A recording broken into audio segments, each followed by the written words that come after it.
People just love seeing children in church. There is perhaps no greater joy than worshiping alongside those funny little humans. But children in church can make people nervous too, especially pastors, because little kids ask the biggest questions. When my daughter was just 4 years old, she started coming up with the kind of questions that fit into that Jeopardy category we call Stump the Pastor. And since I couldn't answer them, I would take her through the line to greet the pastor after church.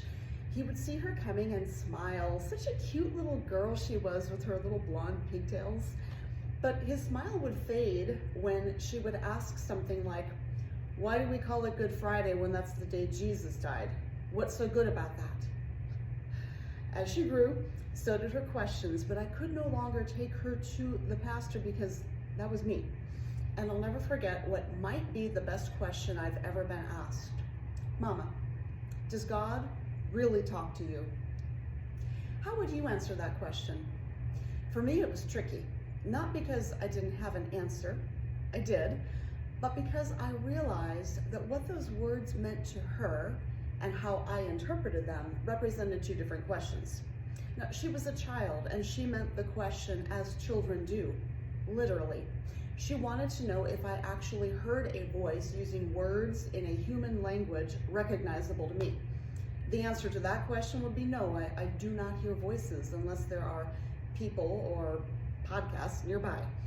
But as for the question, does God really talk to me? The answer is yes, absolutely. So I explained to my young daughter some of the ways I felt God talking to me, through dreams, feelings, messages I hear from other people, sacred writings, even songs, but mostly through what I experience in nature. At this, my little skeptic raised a dubious eyebrow. That sure didn't sound like God talked to her. Yet I know from reading scripture that I am not alone. Listen to these verses from the epic poem we call Job.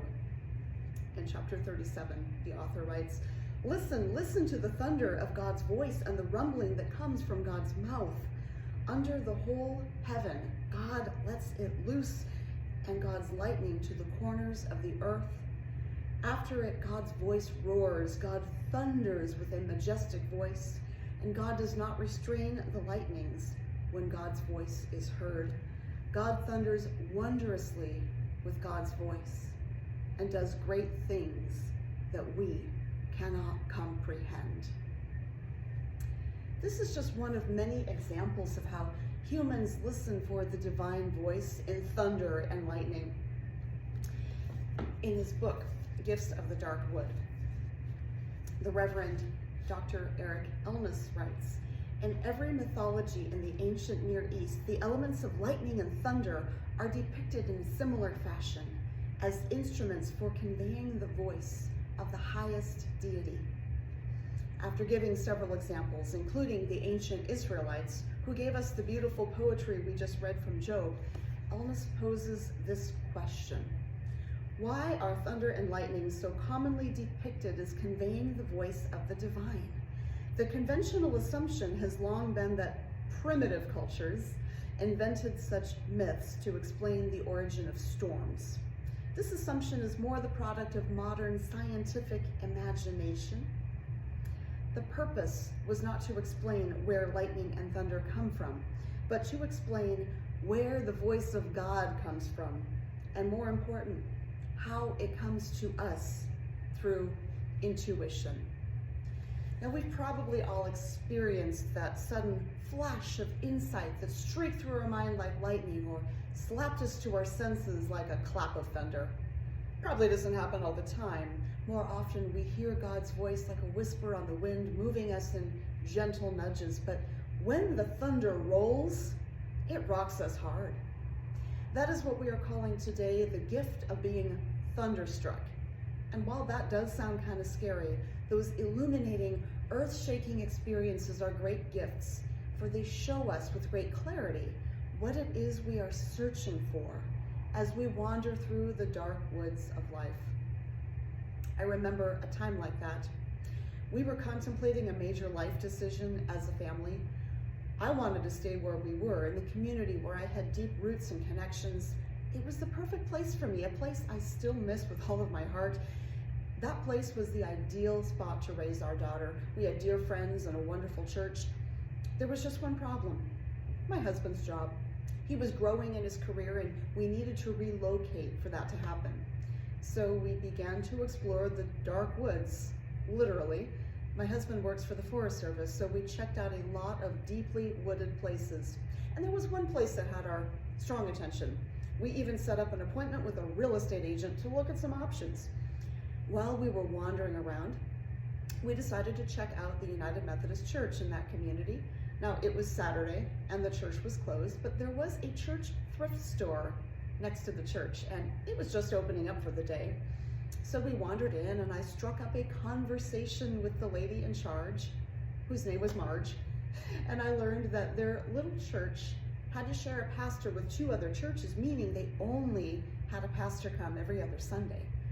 Now, coming from a church with one full-time pastor who was with us every week unless he took vacation, I was shocked. How did that work, I wondered. Marge answered me in 2 words: lay speakers.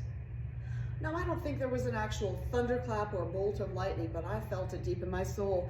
My path seemed perfectly clear for the first time.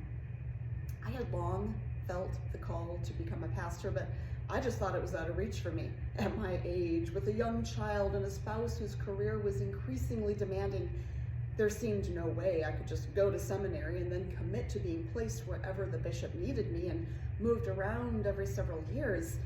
But I did love being involved in church, and I had recently even started filling in for my pastor in the pulpit when he took vacation.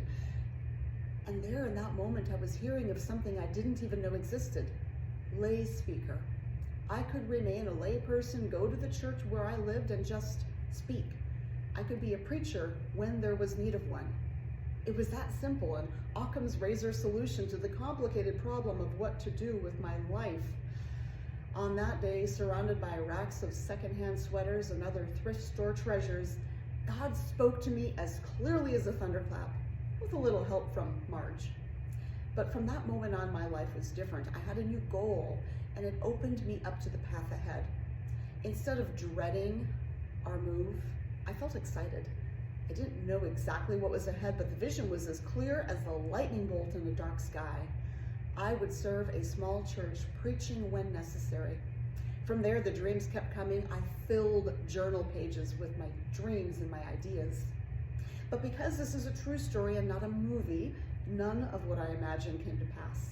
We did not end up in that place after all. Someone else got the job my husband was thinking about. I felt lost again. Had I been mistaken? What about the thunder and lightning, the clarity of my vision? I just could not believe that God had spoken to me so clearly, only to set me on a different path. But that path led us here. It took some time, but we made it. And we wandered into this church one day, wondering if this was the place for us. Now, I was looking for 3 things in a church. Being United Methodist, one box was automatically checked, that fit. I was also looking for a great music program with a choir I could join and a solid children's program for our young daughter. Our very first day in church, I noted that the piano had not been tuned in some time, and the piano player never lifted her foot from the pedal. And I was one of 2 people singing audibly. So much for that choir. After worship, I headed downstairs to check out the Sunday school classrooms. There was a young man there, ostensibly the teacher. He told me he was an atheist, but he liked kids. I was feeling unassured. But as I stood in that dingy church basement all by myself, once the atheist had left the Sunday school area, I placed my hands on those dingy walls, which had not been probably painted since my own childhood, and suddenly I felt that same rumbly, buzzy light feeling, and I knew who was about to talk to me. And what I heard was this: I know it's not what you asked for, but I am asking you to do it. This is where I need you to be. You might not succeed, but I want you to try, and I'll be with you. That reminded me of another thunderstruck moment in my life, the moment when I realized that I was going to become a mother, and I was just as scared as I had been then. But I also knew that I was listening to the one voice I could trust to lead me through the dark woods of not knowing into the place I was meant to be. And that is the gift of being thunderstruck, to be led to that place where the energy is great, the light is bright, and the call is loud. When you know, you know. Eric Elmas writes, in the dark wood of our interior journey, when the lightning flashes and thunder reverberates powerfully and repeatedly in the same location, it is a good sign that we are to move in the direction it indicates. We feel drawn to move in this direction because it calls to our deepest self and feels most natural. So how do we become tuned into this knowing? I believe that we need to learn to speak God's language of awe and wonder. God can really use anything to move us, so the first question is, what moves us? Is it music, art, dance, the ocean, the mountains? God speaks all languages, so the first step is to identify the one we hear the best and start listening. I was raised in a place surrounded by forests, and among my earliest memories are walks in the wood with my dad, who taught me to be still and listen, and to watch where I stepped, because you never knew where there might be some fairies or some other little creatures, he said. So I grew up thinking of the forest as a sacred place full of spiritual possibilities. You will not be surprised to hear that it is in the woods that I have often felt God's presence and guidance. A butterfly landing on my arm during a hike, a tree that tells me a story through its shape, rocks that evoke memories that I am meant to recall just then. God speaks to me in the woods because it is there that I feel the most like myself. Where do you feel the most like yourself? Curate those experiences. Open yourself to hear the voice of the divine, which knows how to speak in the song of the stream or the melodies of Mozart, and even in the stillness of the stars. Be in the presence and you will feel the presence, for God longs to connect with you.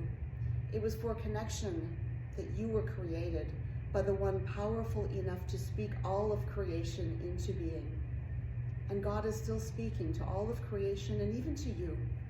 If you listen, you will hear and may even comprehend.